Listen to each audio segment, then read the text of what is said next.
CM Chandrababu Polavaram విషయంలో చేసిన తప్పులే మళ్లీ చేస్తున్నారన్నారు మాజీ ఎంపీ మార్గాని భరత్. నిబంధనల ప్రకారం రాజీ పడకుండా ప్రాజెక్టు నిర్మాణం చేయాలన్నారు. వైసీపీ నేతల వ్యాఖ్యలకు మంత్రి నిమ్మల కౌంటర్ ఇచ్చారు. తప్పుడు ప్రచారం మానుకోవాలని అన్నారు.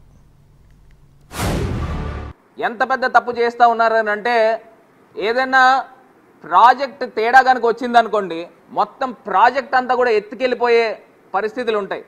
సుమారుగా 41 మీటర్ల 72 41.72 మీటర్స్ హైట్లో వాటర్ని స్టోరేజ్ చేస్తారు.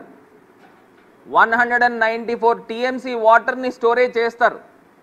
మరి ఆ స్టోరేజ్ చేసినప్పుడు కిందన పునాది ఎంత గట్టిగా ఉండాలండి? మీరు పునాదిలో ఎందుకు కకృతి పడుతున్నారని అడుగుతున్నా. ఆ తప్పు ఎక్కడ జరుగుతూ ఉంది? కాంట్రాక్టర్ దగ్గర జరుగుతుందా, ప్రభుత్వం దగ్గర జరుగుతుందా, లేకపోతే అధికారుల దగ్గర జరుగుతుందా, లేకపోతే సాక్షాత్తు ముఖ్యమంత్రి దగ్గర జరుగుతుందా?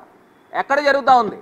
డిజైన్స్కి విరుద్ధంగా నిర్మాణం చేస్తూ ఉన్నారు, లేకపోతే డిజైన్సే విరుద్ధంగా ఉన్నాయని చెప్తూ ఉన్నారు వాళ్ళ కరపత్రిక.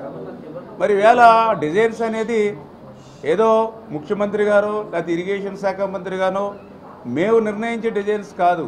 ప్రతి డిజైన్ కూడా ఏదైతే ఆ పీపీఏ పోలవరం ప్రాజెక్ట్ అథారిటీ, అదేవిధంగా సిడబ్ల్యూసి సెంట్రల్ వాటర్ కమిషను, మరి వీటితో పాటుగా ఇప్పుడు మళ్ళీ ఏదైతే ఇంటర్నేషనల్ ఎక్స్పర్ట్స్ కూడా మళ్ళీ ఈరోజు మనం తీసుకోవడం జరిగింది. ఈ రకంగా ఇంతమంది అప్రూవల్ అయినటువంటి డిజైన్సే పోలవరంలో నిర్మాణం చేస్తారు.